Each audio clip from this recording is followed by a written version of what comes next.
BrainStorm.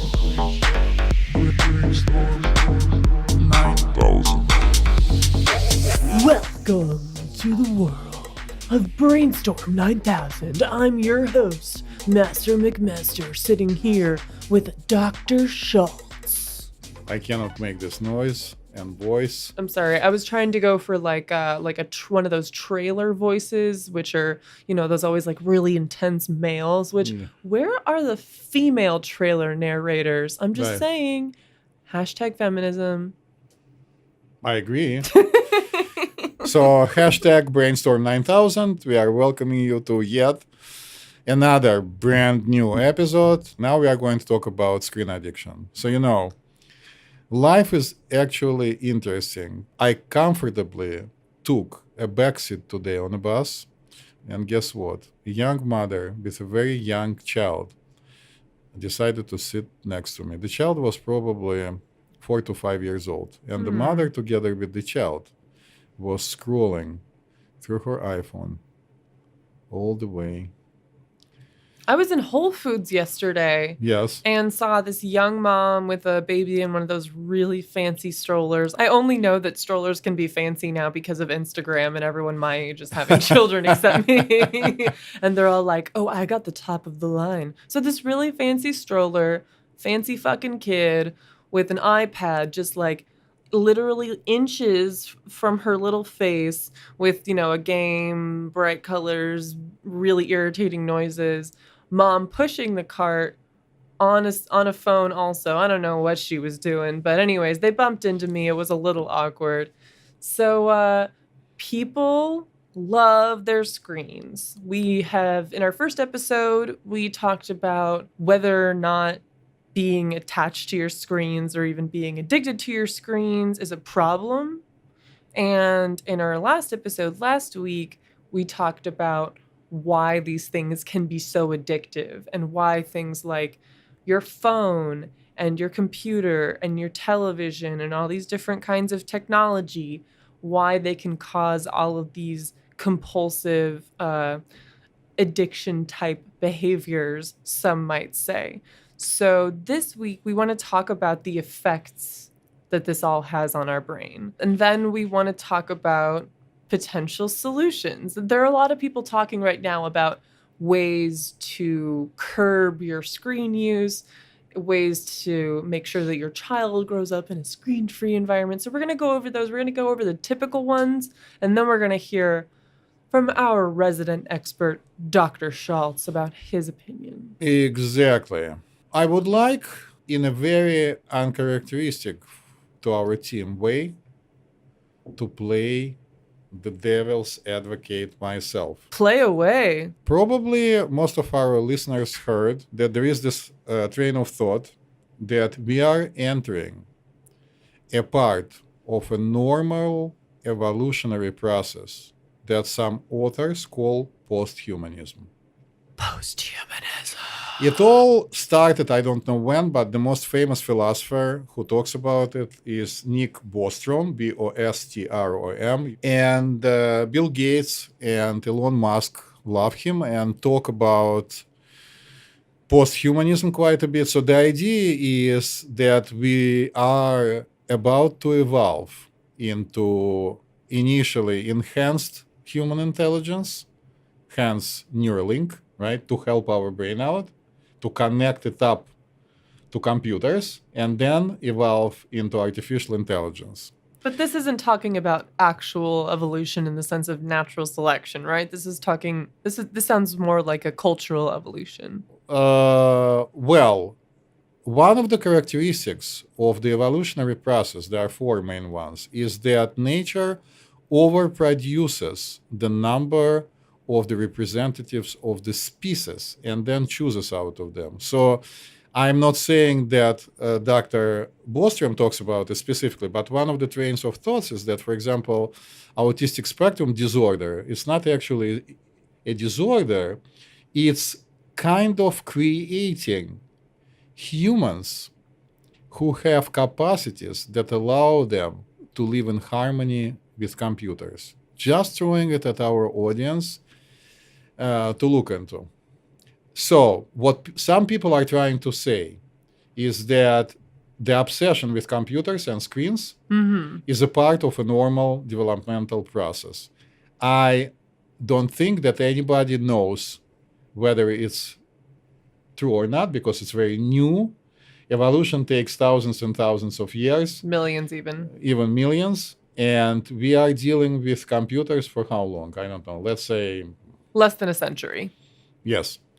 So it is becoming, whether it's a part of the evolution or not, a huge problem because most of the population of so-called civilized countries is glued to the screen. We spoke about it on many occasions, right? Yeah, and not just that, but that level of interaction with screens causes negative side effects, both psychological and physical. Yes, so we both read yesterday an article written by a person who is in charge of a famous drug addiction center, which, for the record, to the best of our knowledge, the center doesn't deal with screen addictions at all, says that being glued to the screens causes a bunch of problems ranging anywhere from attention deficit hyperactivity disorder to severe depression. Yeah, and the sense we have to be really careful, especially Yes. when we're talking about things like this. And honestly, when we're talking about anything, especially anything involving a scientific study, we have to be really careful with distinguishing between causation Yes. and correlation. Correlation. Because there is a very big difference between one thing literally bringing about something, a change, what have you, in something else, and seeing, one symptom alongside another symptom and being able to confirm that you see them both at the same time, but that doesn't allow you to say necessarily that one is causing the other. Master McMaster, are you saying that if a black cat crosses my path, it's not a bad sign? I'm saying that if a black cat crosses your path, first of all, you're very lucky because black cats are beautiful. And then if you were to subsequently fall down and break your kneecap, Right. it wouldn't be because of the cat necessarily, because it hasn't been proven. But I have to say that certain articles that we all read are based mostly in superstition, because as Master McMaster rightfully noticed, correlation doesn't necessarily mean causation. Meaning if things we observe happen in parallel, it doesn't mean that it's the case. But as I'm going to continuously say it again and again, one of the models that we frequently use talking about what happens with our emotions and our brain and the rest of our body is a model of stress. Stress is something that pushes us to the extreme of our capacity to sustain, and then we break down and develop symptoms. For example, extreme cold, the defense system cannot take it anymore. Viruses either come from the outside or the ones that do inhabit our body, bacteria and viruses, all of a sudden become activated because our police, our immune system cannot take it anymore. Or somebody listens to very loud noise day in and day out, they develop severe emotional problems. Everybody knows that. Another extreme is if you put somebody in a very silent white room without any stimulation, they also go crazy. That is literally my biggest fear. Well, that and sharks. So there are all these environmental Factors? factors that can cause immense stress on the brain. Yes. And the screens now have become one of the main stressful factors. Not only the screens, by being bright, but also the content that comes at us from the screens and the speakers. Yeah, so we see both psychological and physiological stressors as a result of all of this screen time and all of this constant use of technology. Yeah, so if people decide to go back to episode 2 that we released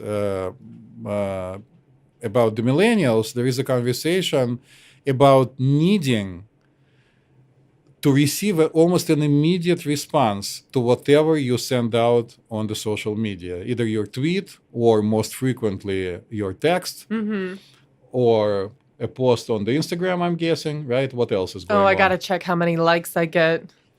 Right. So now we have our BrainStorm 9000, and I have to tell you guys that at least 3 to 4 times a day, I do check the responses too. I'm so much worse. So And you seem to be pretty functional to me, though. I have to tell our audience that Master McMaster is a driving force behind making these episodes available to you and puts a lot of thought and effort. So no matter how, in quotes, embarrassing her social media behavior is, it doesn't affect her performance. you know, It doesn't. having an addiction to Instagram is hard, you guys.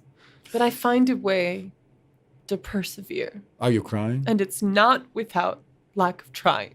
So It do takes you want- tremendous effort and emotional strength on my part to push through my constant scrolling and my liking and my filtering. I'm sorry, guys, I use a lot of filters at Selfie Nation USA if you want to check me out. Yes, I was wondering whether you're going to plug yourself in H. Of course, I'm going to plug myself. Come on. You can also follow the podcast at BrainStorm 9000, where you can see not only selfies, but a bunch of other cool shit as well. Even some pictures and videos of Dr. Schultz.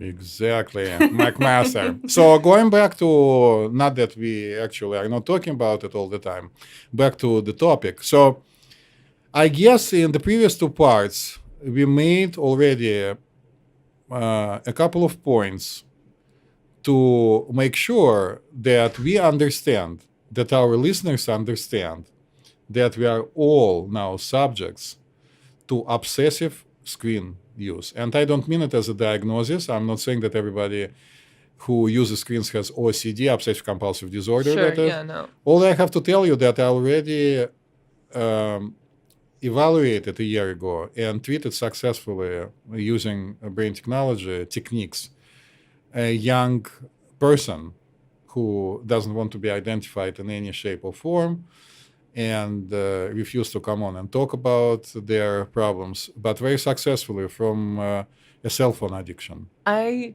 need whatever treatment program that you used with them.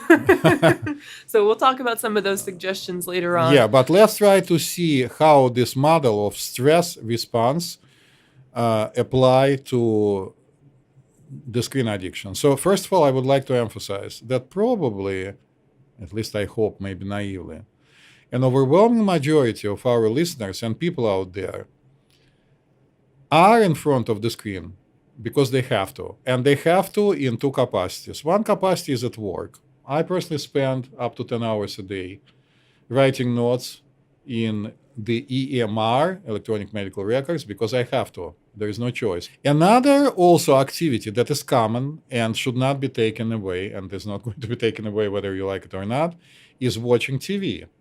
That's for a large number of people, together with a computer, because some people prefer to use their computers, is a source of information. People watch the news, people watch movies, some people watch Cat videos? cat videos. Would you know anybody who watches cat videos? No. No, I can't imagine someone spending hours, seconds of their life watching videos of cats doing cute things. Yeah. Netflix?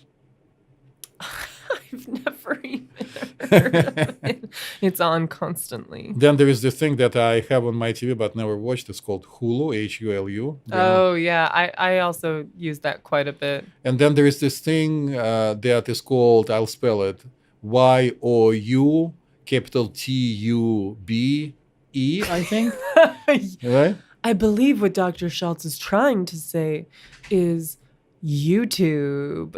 Ah, that's how you call it. Surprise, surprise. Where you can also find episodes of our podcast, BrainStorm 9000. Check it out. Yes. So These activities are a part of our daily life. Are they new to our brain? Of course they are. And I would like to remind all of us that they are new not only to our brain, but to our peripheral devices. The eyes probably were not designed to sustain such a long exposure to the bright screen with frequently changing pictures because of the editing. And correct me if I'm wrong, but a large number of people I know use in-ears headphones. Yeah, I do. Right. They're called earbuds, not airbuds, everyone, not the jumping basketball playing dog. Okay. So I recently took a bus ride and I could hear the music. And I started looking around and noticed that a young person with earbuds in, but the wired ones, like the regular iPhone, was listening to their music so loudly that I could hear it. And I don't have 100% acuity of my hearing just because of my old age. So all of these things create a stress, and something needs to be done. I would like to emphasize it, or as I like to say, to underline it 3 times. That even people who live basically normal daily lifestyles still need to start doing something to protect their brain from, for example, and we don't have any data to say whether it's true or not, aging too rapidly or wearing off too rapidly.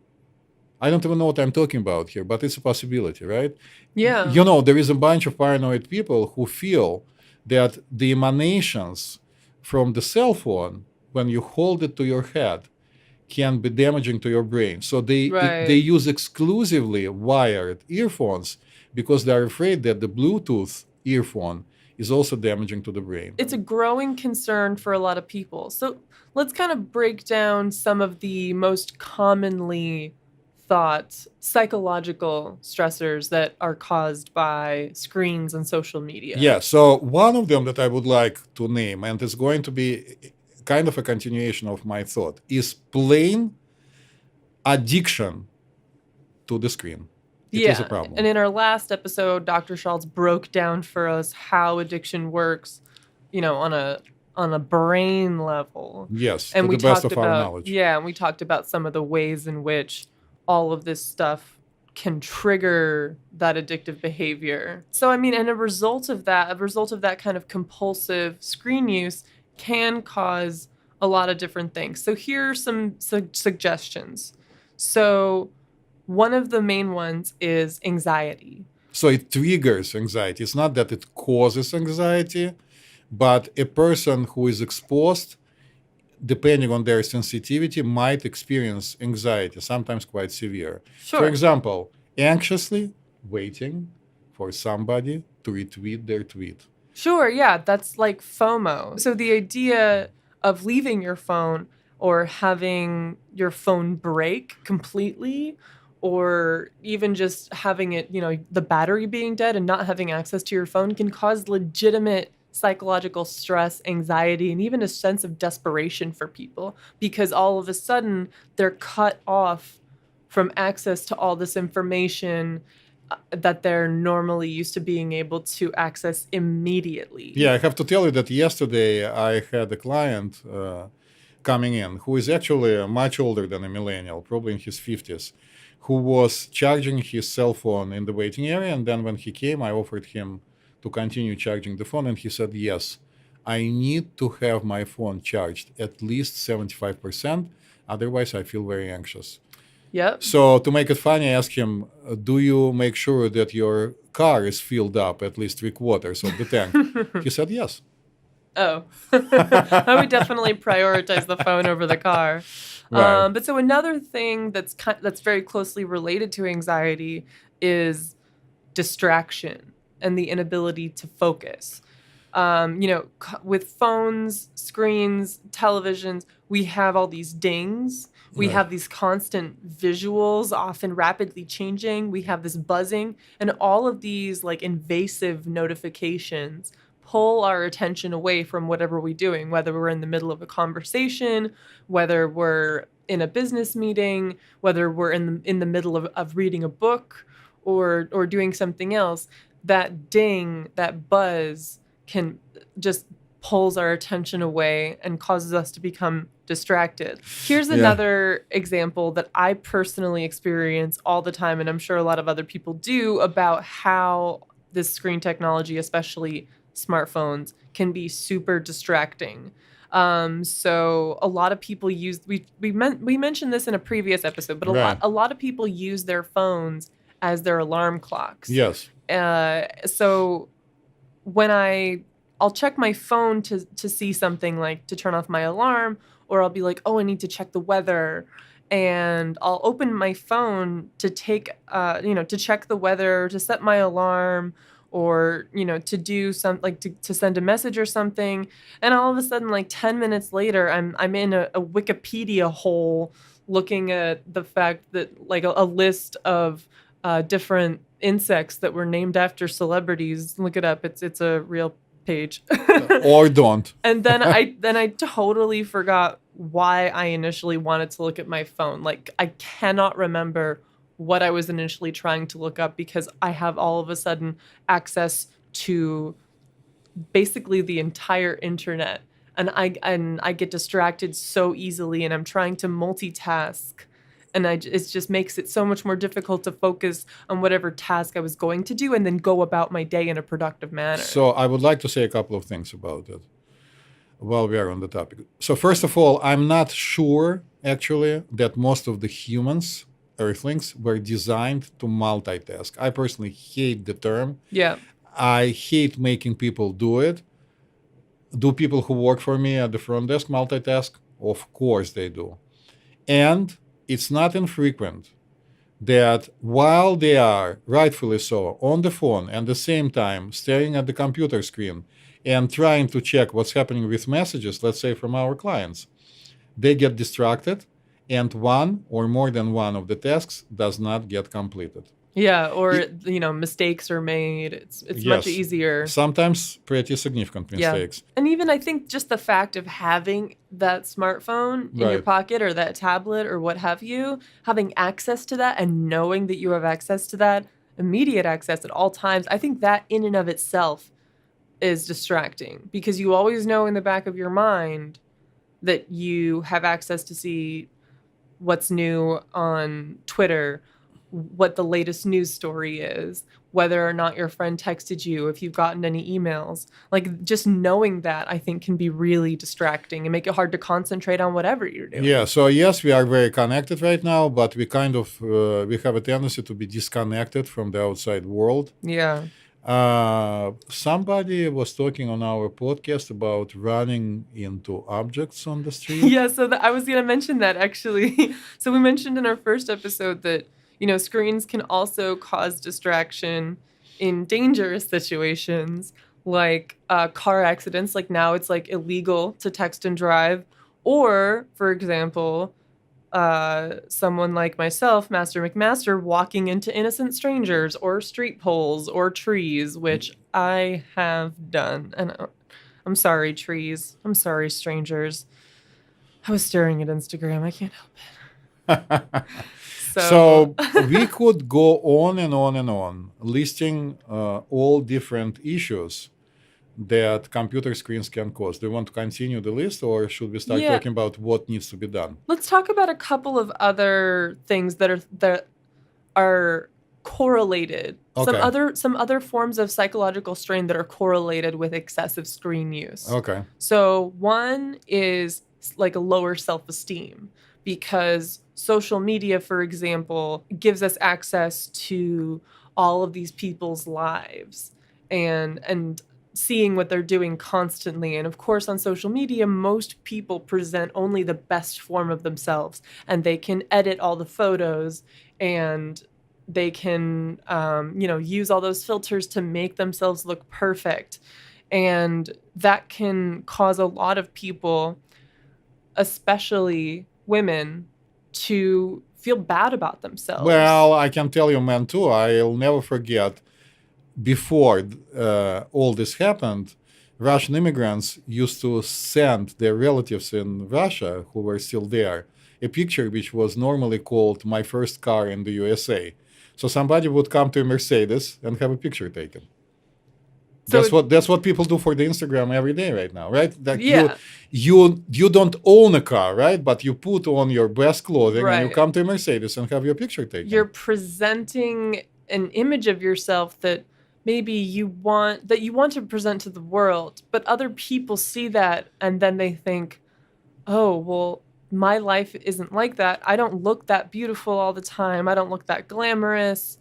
And then you start to feel bad about yourself. Yeah, because this is the whole Barbie syndrome, right? You start So to- comparing yeah. yourself to other people, and even like not just on Instagram with selfies, but like on Facebook when people make updates. Everyone's trying to present their best side of themselves that they want everyone to see, but it can end up making other people feel bad about their own lives and feel like they're less successful, that their relationships aren't as happy, and that their lives are not as glamorous as others in comparison. So another thing that we also touched on back in episode 2, talking about millennial communication, is this idea of loneliness, worse communication skills, and social anxiety.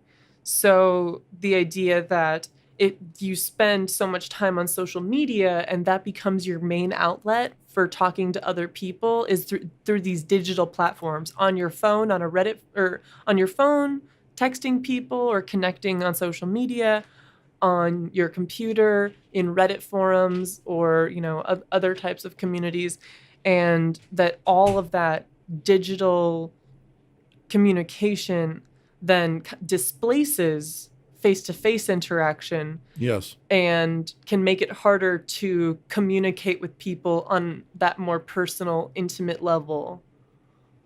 So it's not necessarily the case like Dr. Schultz said, it's not causation necessarily. Well, it's giving somebody who already has self-esteem issues a tool, so to speak, that makes them even more so. Yeah, or people with social anxiety issues. Like pushing them even more into the social anxiety because now they can text each other.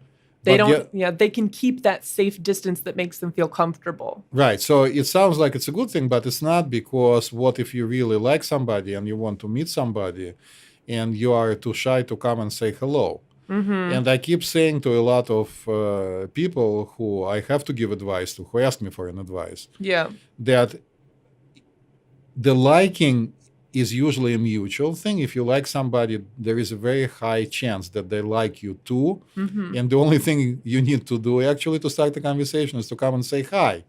And then maybe there is going to be a smile and maybe the conversation will continue. But Schultz, it's 2018. People don't smile anymore? No, we don't go up to people and just start talking to people. No, that I know, but I'm saying that if somebody attempted to do it, it would be okay. I guess so. Depends on how many drinks I'm in. So another thing that, and this is the last kind of psychological strain that I want to mention that's really connected to the last two things we talked about, is depression or lower mood. And again, we're not talking about causation here, but a lot of people talk about depressive symptoms like low mood, feelings of worthlessness and hopelessness, or feeling like your life is a waste. A lot of people find that to be correlated with excessive screen use and excessive social media use. And the ideas there are that, number one, cyberbullying is a thing.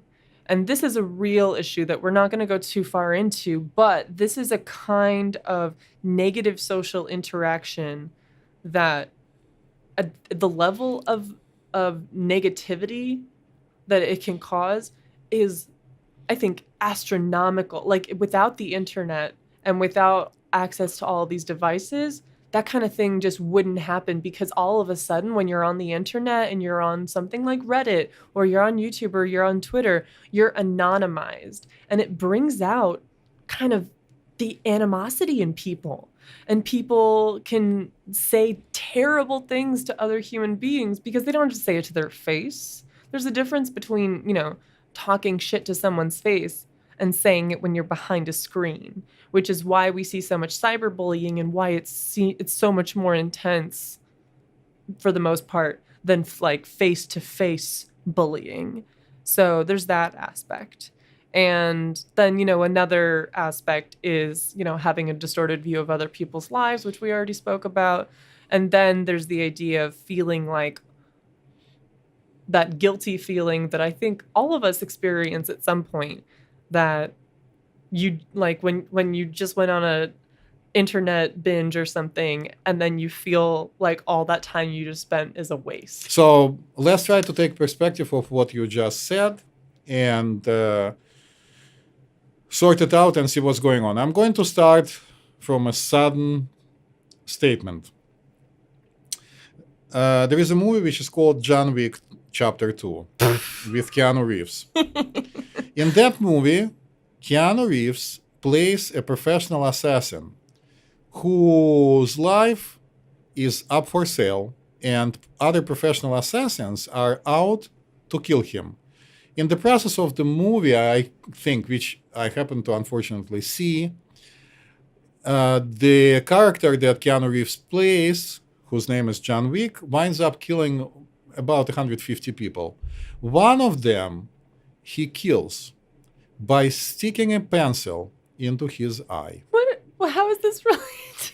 Does it make a pencil a weapon? A pencil is not a weapon. A pencil can be weaponized, but it's designed for writing. Anything can be a weapon if you use it right. Yes. So I think that the same concept applies to any device, including the screen phones and the computers with the screen. A very simple idea of misuse has to be thought about, and I would like to present it to our audience. If you didn't think about it, think about it. Of course, it's obvious if you start using your cell phone to put a nail in the wall. That's misuse, right? But overutilizing the qualities of a particular device is also misuse. So you are John Wicking yourself. Or John Wicking yourself. Oh, gosh. Yeah. I hope that doesn't become a new verb. So one of the things that we need to admit, at least I suggest to people to consider, is that all these devices and all these screen addictions serve as a very powerful stressor. And then the response depends on the strength and the weaknesses that a person has, not just genetically, it would be too primitive, but a result of their upbringing. So if somebody grew up, let's say, with a very annoying, not caring set of parents, or just one parent who is very annoying and wants to recluse themselves and basically shut down the noise, then they are going to go to a device. When I was younger, it would be a book. People would go into their room and read. Or then it became talking on the phone endlessly. And then it became watching TV endlessly, right? Going out with friends and basically running away. Now, you don't need to run away. You just can go on your device and shield off. Just pull it out of your pocket. Yeah, pull it out of your pockets, stick your earphones in your ears. So this is one of the concepts. This is a very obvious, kind of a movie-like concept that I'm presenting. But if you start thinking about it, you can come up probably with thousands and thousands of different scenarios in which the device serves as an escape from or a tool to connect to other people. This has become yet another, but unusually, unfamiliar to our brain, powerful distractor, or a tool that initially we use to benefit ourselves. In this model, then, it becomes very obvious that it's not very different in the big picture from anything else that stresses the hell out of you. So if you have a tendency to have ADHD, it's going to come up 10 times stronger because guess what? One of the main characteristics of people with ADHD is that they super concentrate on something they like very much. So if a person likes very much texting or surfing the net, they're going to do just that. And anything else, and everything else is going to be not important. First of all, I don't think I've heard the phrase surfing the net since about 2002. Second, second, it sounds like what you're saying is connected to what you were saying earlier, that all of this new technology is not causing anything like ADHD or depression or Right. anxiety, but all of this technology provides a new outlet. No, it provides a new powerful, very powerful stressor. It stresses the brain, and then the brain reacts in a manner that is designed to for this particular person, designed in quotes by the circumstances of their life, which are whatever was inherited from their parents, whatever upbringing they went through, and whatever stressors were available when they were younger. So again, the main model here to realize is that it's a stressor, it's a very powerful stressor, and just because you bought a cell phone, it doesn't mean that it's going to cause you to have ADHD. Sure. Okay, so then we have to follow through with this model. And before we do, I would like to quote now my most favorite quote that I learned from Marilyn Manson. Marilyn Manson, really? Who I think in 1996, when he was a guest at Politically Incorrect, said, "People who abuse drugs make people who use drugs look bad." I totally agree. Me too. So maybe to put it in some kind of a perspective, I decided to suggest that we clearly define what's going on. And for that, I would like to start from dividing the users of the screen in 3 groups. Okay, 3 groups. What do we got? So one, we spoke about it, are people like you and me and a lot of people we know who use the screens for work. Right. There is no choice. So like light users, maybe. Well, there are, I don't know how light their uses, but there is no choice. I can tell you that my vision, and I guess I spoke about it about 1,000 times by now, got significantly worse from the moment I was forced at work. At that time, I was a chairman of a large department and had no choice but to be a beacon of electronic medical records for everyone. Not that they had a choice to. We were trained and we were told to use computers to write our notes in a very structured way. So a doctor spends a few hours a day writing the notes. I'm not complaining about it, but it's a fact of life. And when somebody is on call and your eyes are supposed to be, in this case, really resting, unlike the rest of our brain. The eyes, by the way, are a part of our brain. Check out the Google thing if you don't believe me. You wake up in the middle of the night and you have to write yet another note. So my vision definitely suffered, and I almost immediately found what to do about it. We'll talk about it. Another group of people are people who use excessively the screens, but they're quite functional. So Marilyn Manson and the both of us were referring to this type of people. I mean, yes, they use it. Like, for example, you and I and everybody else not only write our notes and you do stuff for your research and work, but you are also on the Instagram. You could say that I'm functional. Very. I go to work. I volunteer with cats. You know, I have like a full life. I'm not like debilitated necessarily, but I definitely think I use screens excessively. Like I said before, I always have Netflix on. I'm like always on Instagram. Sometimes I walk into things.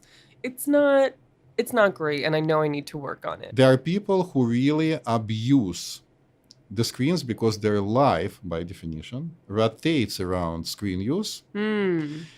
And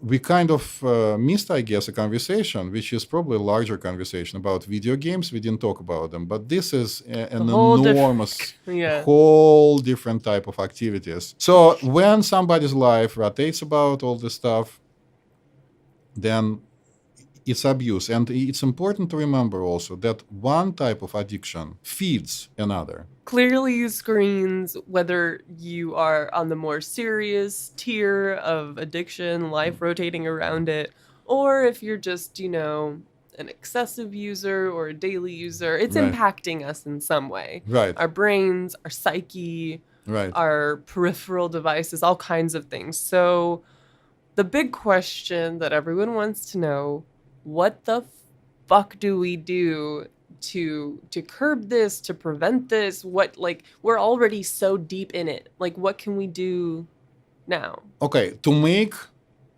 the thunder louder of our BrainStorm 9000, maybe you want to give us some stats you researched.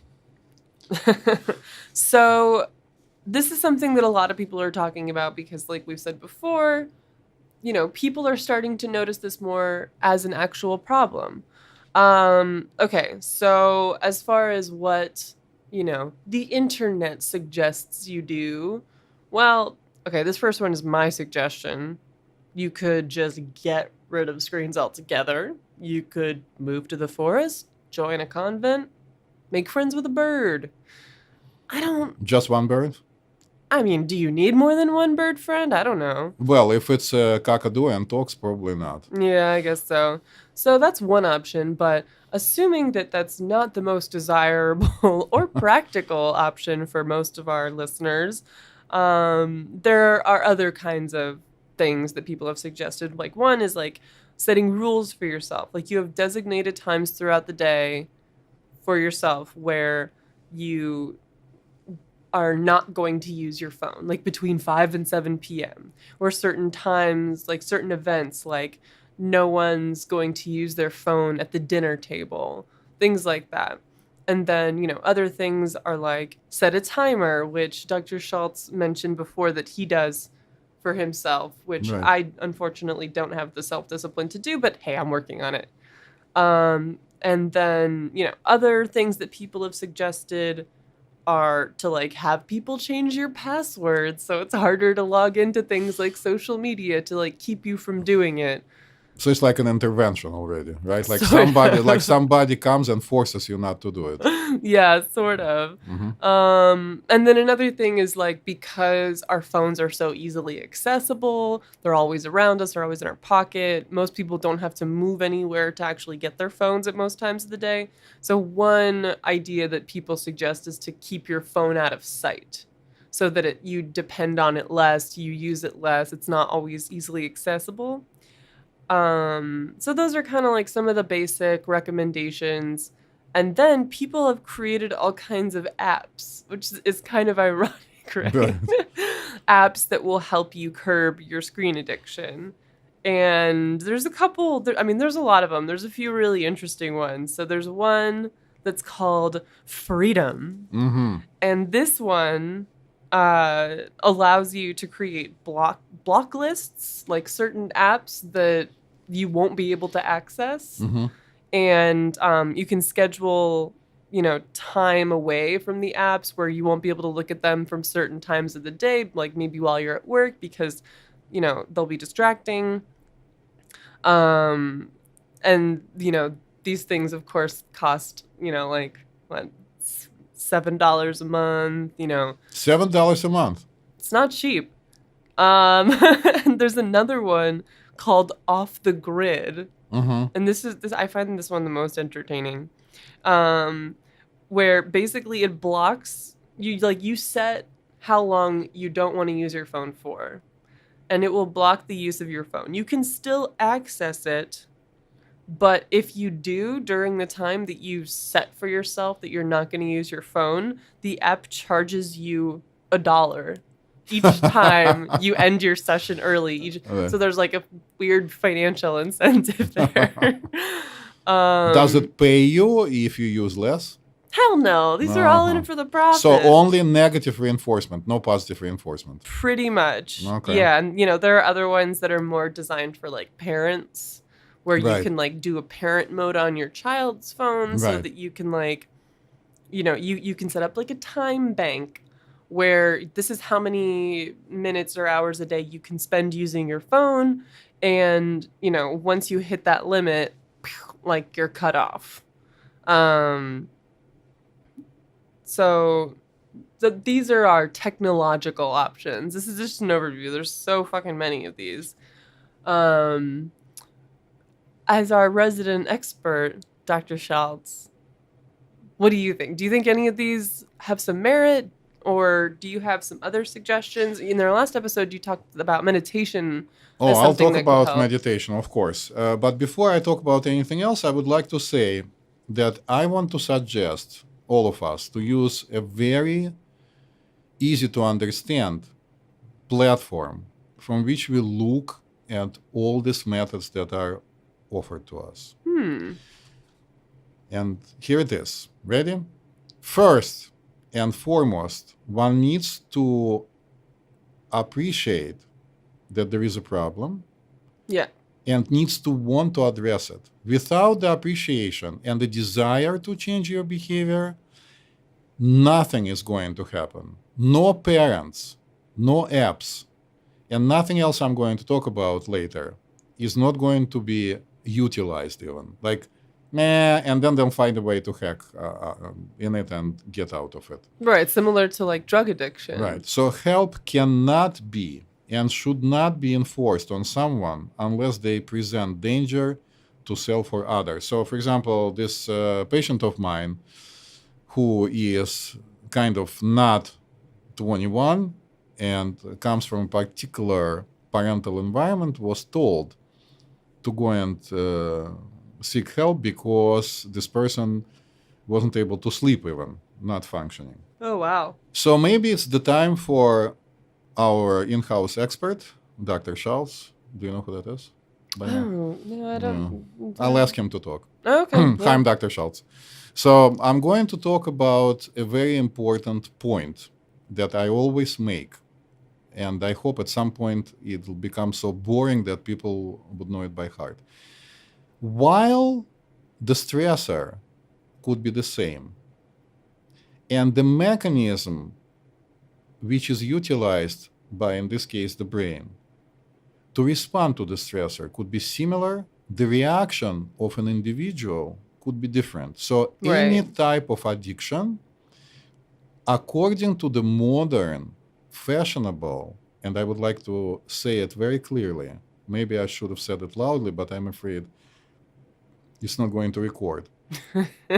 A fashionable hypothesis now subject to constant research and change is that any type of addiction is a result of an increased dopamine level in the brain in places, mostly in midbrain and some in frontal lobes, that are responsible for us, the humans, and probably the animals, because all the research is done in animals, responsible for us feeling pleasure. So whatever pleasurable activity, according to the modern understanding, hypothesis, we perform, it causes dopamine to go up. And then it, what is called up, regulates the receptors, meaning the brain starts creating myriads of receptors. As I said in part 2, I can't even say the number. It's more than 1 trillion.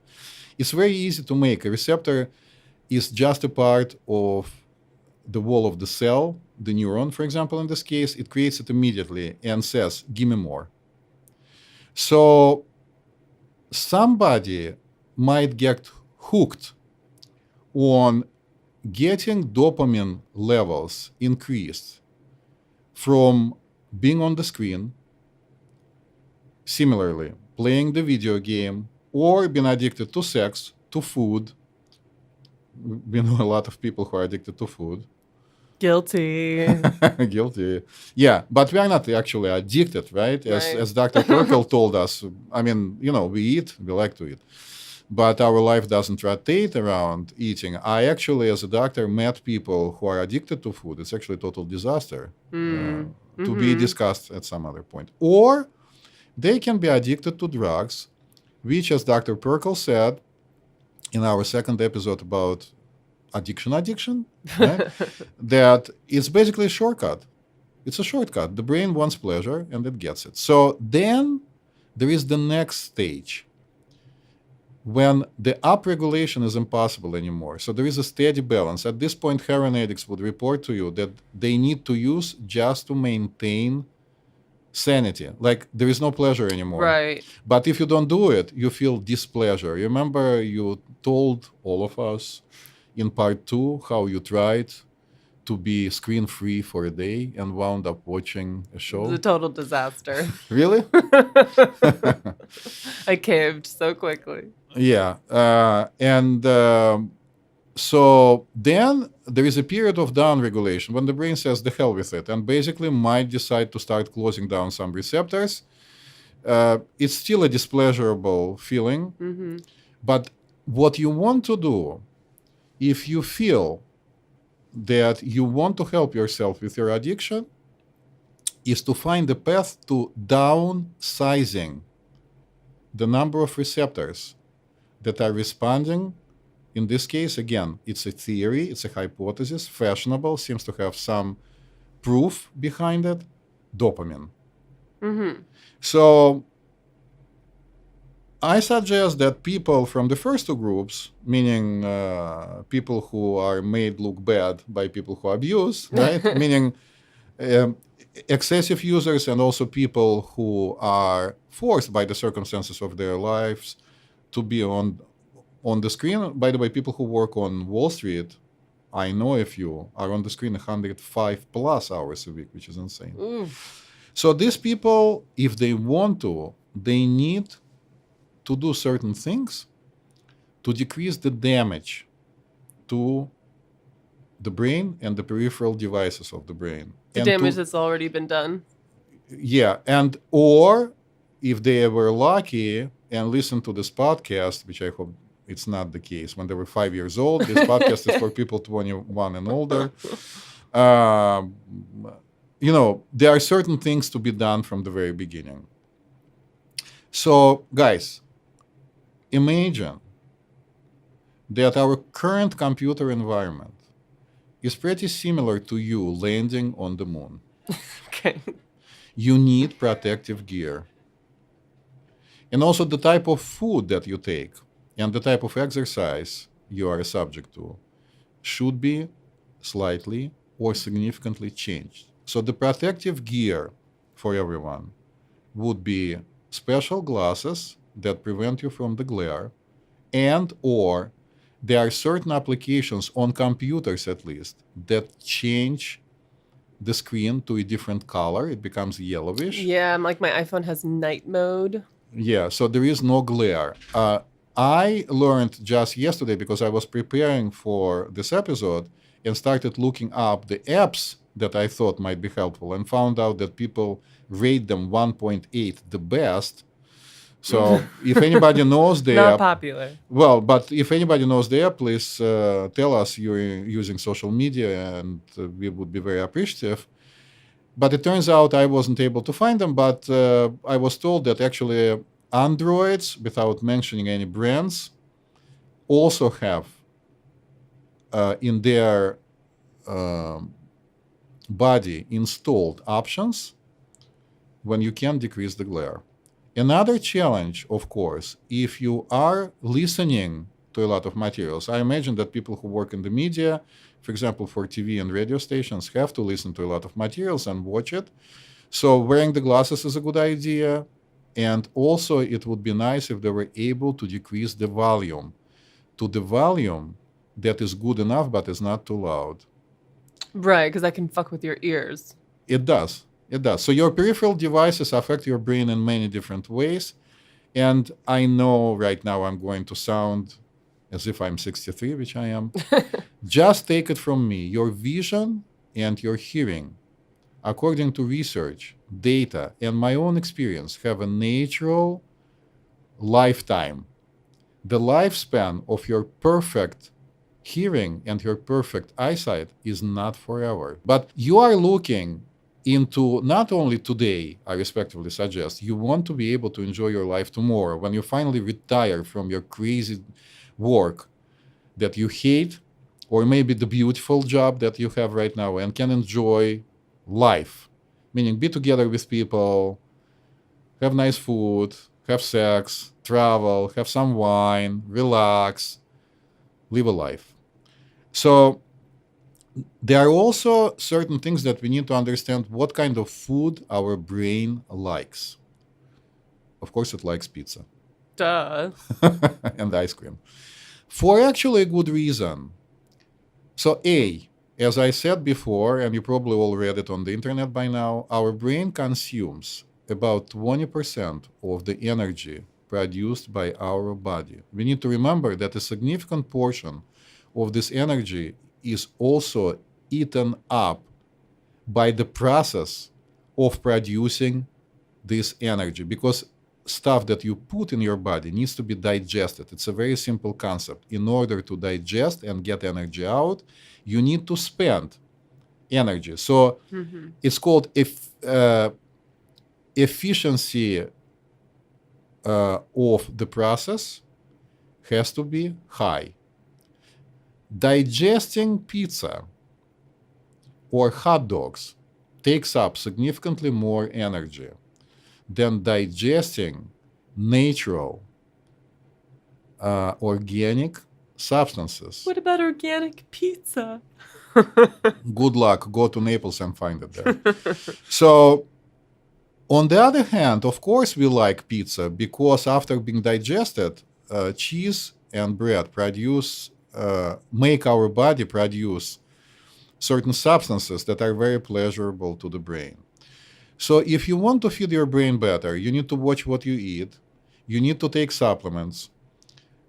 Taking a high-quality multivitamin, and I'm not going to be able to comment what brand to use. The only thing I can say that once our website goes up, which is very soon, early fall, and we have a store, we are going to offer people high-quality products made by other people, not by us. But for now, a good multivitamin would do. And also, I would like people not to underestimate the power of NAC, capital N, capital A, capital C, which stands for N-acetylcysteine. It's a very important, yes, it's a very important part to feed the brain because it significantly improves cognition. Another important thing to do is to take care of the peripheral devices. The eyes, and there are supplements for the eyes that maintain good vision, and the ears. It's also important to practice silence and to close your eyes, not only for sleep, but to give your eyes some rest. Once the website is up, I'll feature yoga exercises for the eyes. Don't worry, you don't need to move anything but your eyes. Eye yoga. I've done yoga with the rest of my body, but not with my eyeballs. So we'll talk about eye yoga at some point. Is there yoga for the ears? Of course, a headstand, but I don't recommend for you to try it right now. You need to study, sometimes for years, to learn how to properly do it. So, for example, this weekend, we went to my favorite place on earth, to the beach. And I watched people walk by. Of course, that's what you do. You sit by the ocean. It makes this beautiful sound. It relaxes you. And a large number of people, while walking by the beach, wear headphones and listen to the music. Maybe, just maybe, this is the time when you take them off and let the soothing sound of the ocean take care of your hearing. So this is like one way to sort of curb all of the negative effects of technology on your brain? Yeah, just unplug. But Unplug. But saying unplugging, advising people to unplug is kind of difficult, but that is a good idea. As you are noticing, I'm not talking about any specific food items. Like, I don't tell people to eat grapes because they have this, or to eat avocados because they have that.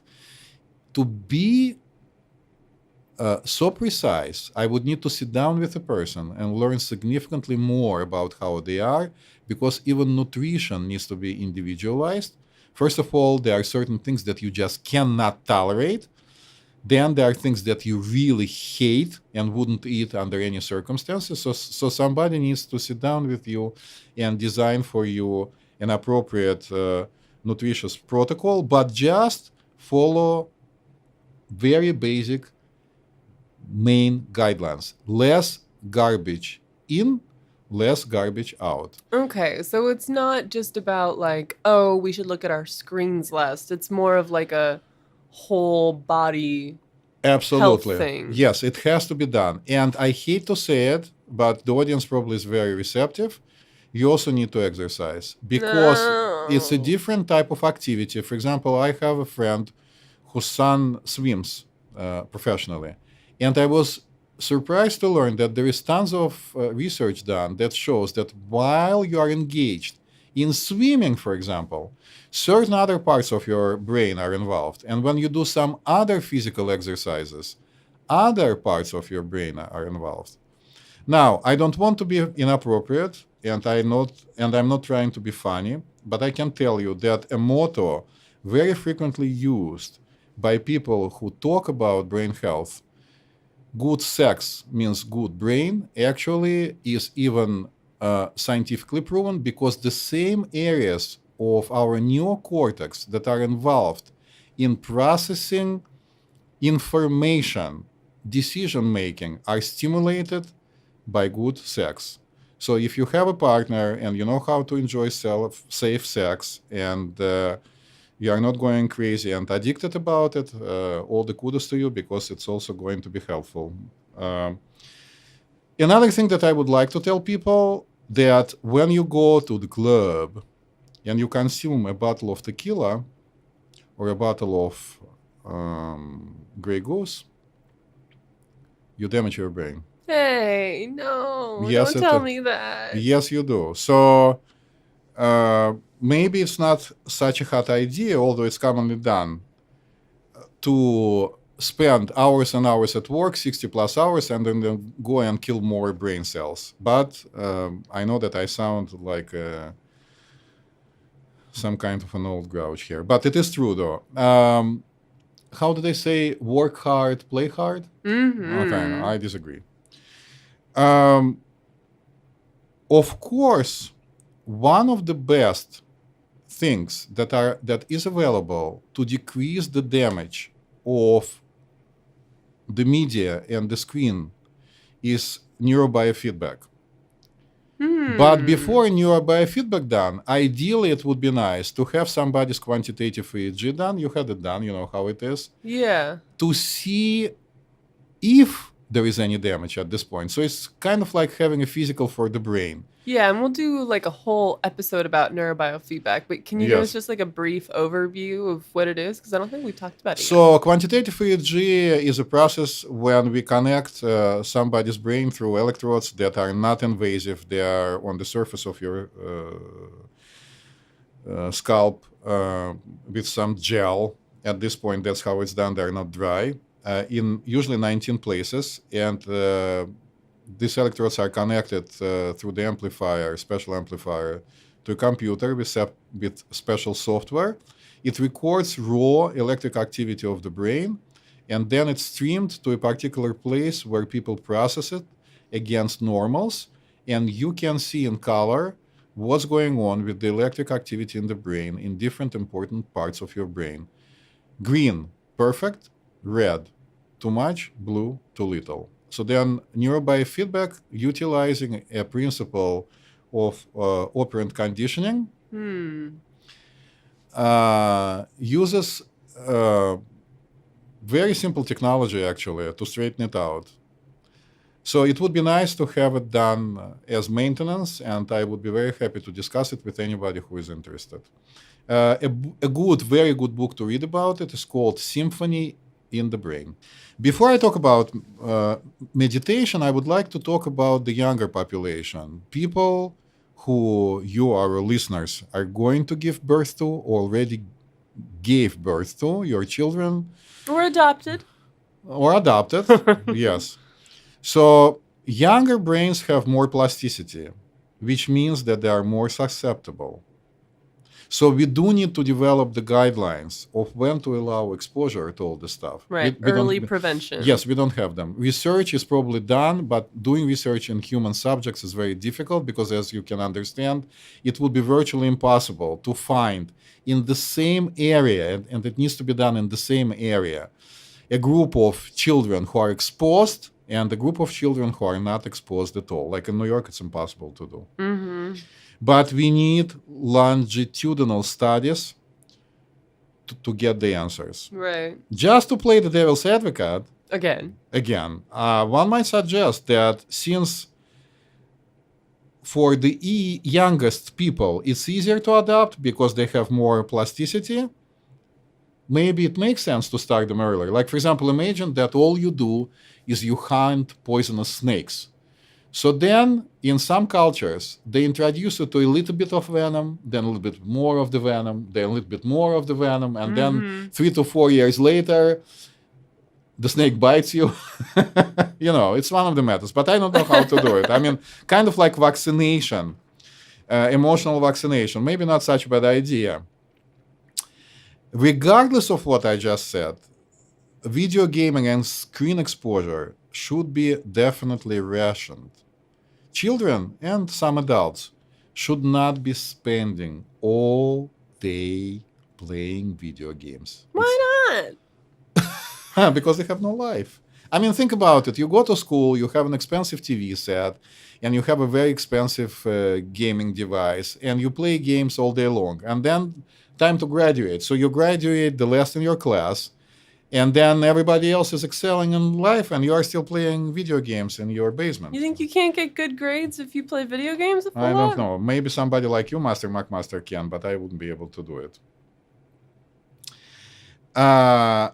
So also what we discussed before is very important. We need to be painfully aware of this phenomenon, pairing, when a good thing can be paired with anything, even a bad thing, and makes it feel good. So for example, video game equals good times, or video gaming means self-soothing because the parents are annoying, or loud noise, loud sound in video games, so the parents are not annoying the hell out of you.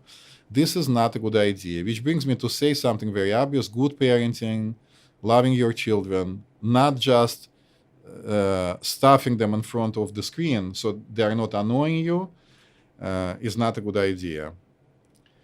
Children and teens also need to have some structured social activities. I don't know, when you were growing up, sleepovers, right? Yeah. When actually people watched. I remember when the Titanic came out, my daughters invited other girls and watched Titanic and cried. But it needs to be... Devices should never be offered as a reward and should not be used as punishment. This has to be out of the picture. People figure it out, because otherwise it creates this unhealthy pairing situation, and it's not good. You already spoke, Master McMaster, about apps for limiting the volume. I'm all for it. Protective glasses, I'm all for it. And then one needs to see if your child or a person next to you has begun to develop problematic attachments to devices. If you see that it's becoming a problem, address it right there, because preventing is the best. But taking care in the beginning of an issue is easier, because once it's a full-blown screen addiction, it's very difficult to undo. That actually includes, coming right to the point of your question, teaching people how to deal with anxiety in ways other than using the devices. So psychotherapy, if that's the case, is very important. Less professionals deal with a person, because if a person is kind of made up in a way that they have a tendency under stress to become anxious, they will become anxious from the screens. Depressed, they'll become depressed from the screens. A thing that is very efficient, that's how we say effective in medicine, and is all up to you, is of course meditation, which I feel, and pardon me for saying it, has been heavily misrepresented to the general public. I think I have a right to say it. I've been studying yoga and meditation since I'm 18 years old. So I'm 63 right now. I don't know how many years. It's a lot of years. A lot of years. You cannot, first of all, say to yourself, look, I'm already anxious, I'm already addicted, let me go and learn how to meditate. You are not going to be able to learn how to meditate because you'll be sitting there and thinking all the time that you need your device, okay? So I can attest to this. So then people will try to use apps to help them meditate. That is not such a bad idea if it works for you. But it's not going to be meditation, because meditation, without me trying to translate the exact word, means looking inside of you, going into your own inner world, disconnecting from distractions of the outside world, getting a harmonious relationship with your inner self. You are much better off if you studied it before the stress happened. Like, imagine that you are sitting, I used to be afraid of dentists. You are sitting in the dental office trying to meditate out the pain that they're going to inflict on you. Impossible. I don't think it's possible for anybody. But grandmasters of meditations, of different types of meditations, would be able to do it. The thing is, their teeth are perfect. So before, people used to say all the time that meditation is about getting rid of your thoughts. Have you ever tried to get rid of your thoughts? It's virtually impossible. Impossible. Like, you sit in silence. First of all, don't try to push yourself into the lotus position. I mean, I happen to be able to do it because of many years of training and my natural predisposition to sit in this thing with my legs crossed in a weird way. But people sit in lotus position for many, many complicated reasons, which I'm not willing to discuss right now because some of them are going to be too crazy for you. But one of them is not to fall when you fall asleep during the meditation, okay? So don't expect that you are going to be able, first, to get rid of your thoughts, and B, not to fall asleep. Not to fall asleep, do not lie down to meditate, because you'll fall asleep predictably. Nothing, I mean, it's okay to have a nice nap, but you're not going to be able to meditate. Second thing, before you start getting rid of your thoughts, maybe you want to get used to having your own thoughts. How about that? So my first lesson to you is going to be to ask you to do two things. One, get yourself a picture that you like a painting, that does not have on it, and I'm not going to explain to you why, because I'm going to act as an actual yoga master who doesn't give explanation. But just do it. A picture which doesn't have people and animals on it, damn it, and doesn't have moving water. So, for example, a nice picture of a forest, right, if you like, or a nice picture of the desert, if you like. Come up with a lot of things. A nice picture of the universe is made up, and I don't know, that is good.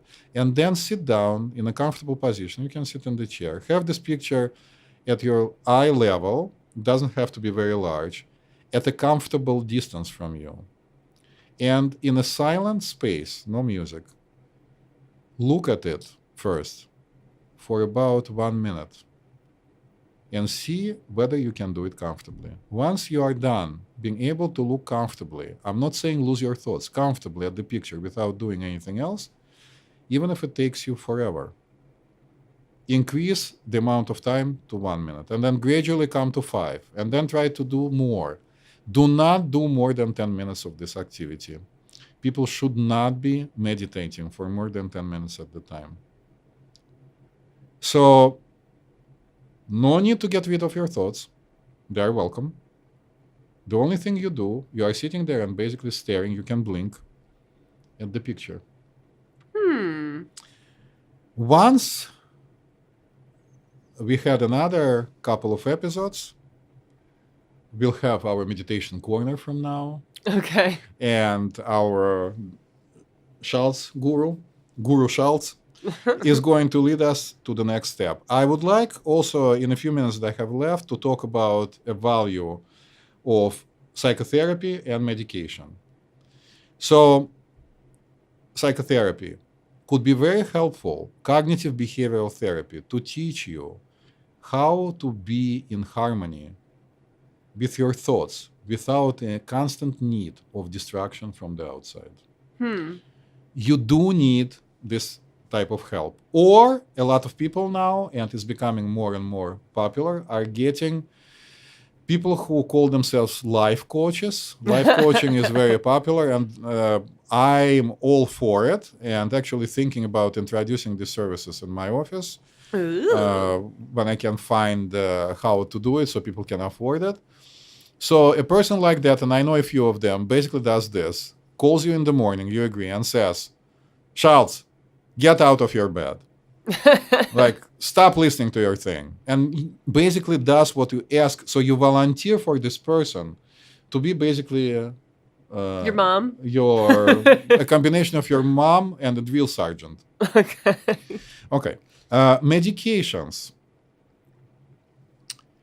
I like to present my clients a model of somebody walking around with a knife sticking out of their back, bleeding in pain, who comes to my emergency room and tells me, Dr. Schultz, you can see what's going on with me, but you cannot take out the knife yet.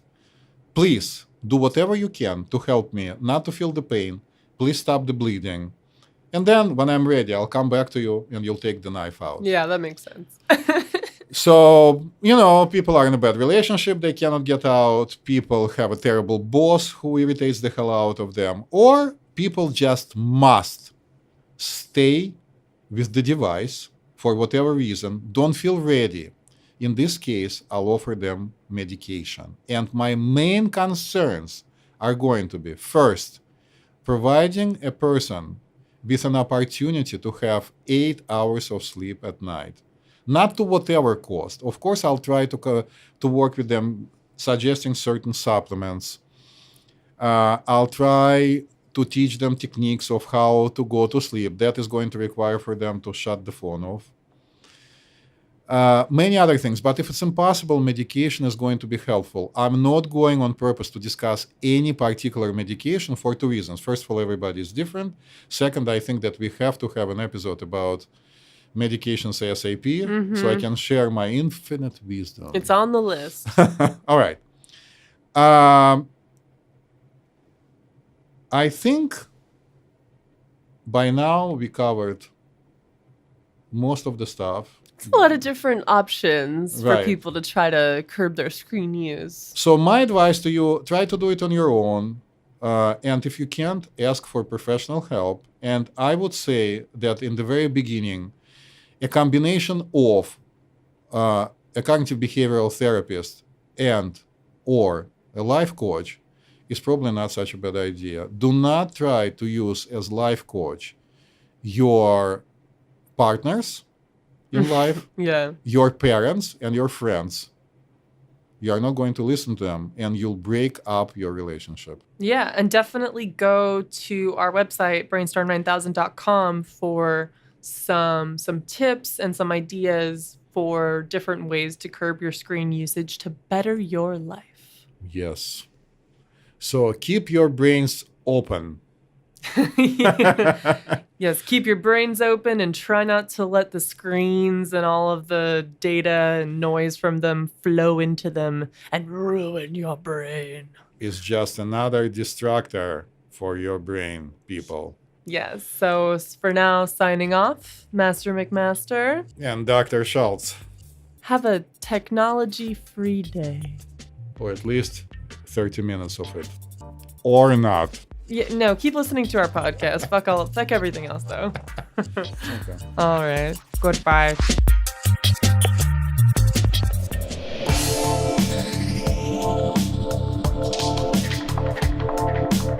Hey, everybody. Thanks for tuning in to another episode of Brainstorm 9000. If you like us, love us, or marginally tolerate us, hey, go ahead and subscribe, rate, and give us a review on iTunes or Stitcher or wherever the hell you listen to your podcasts.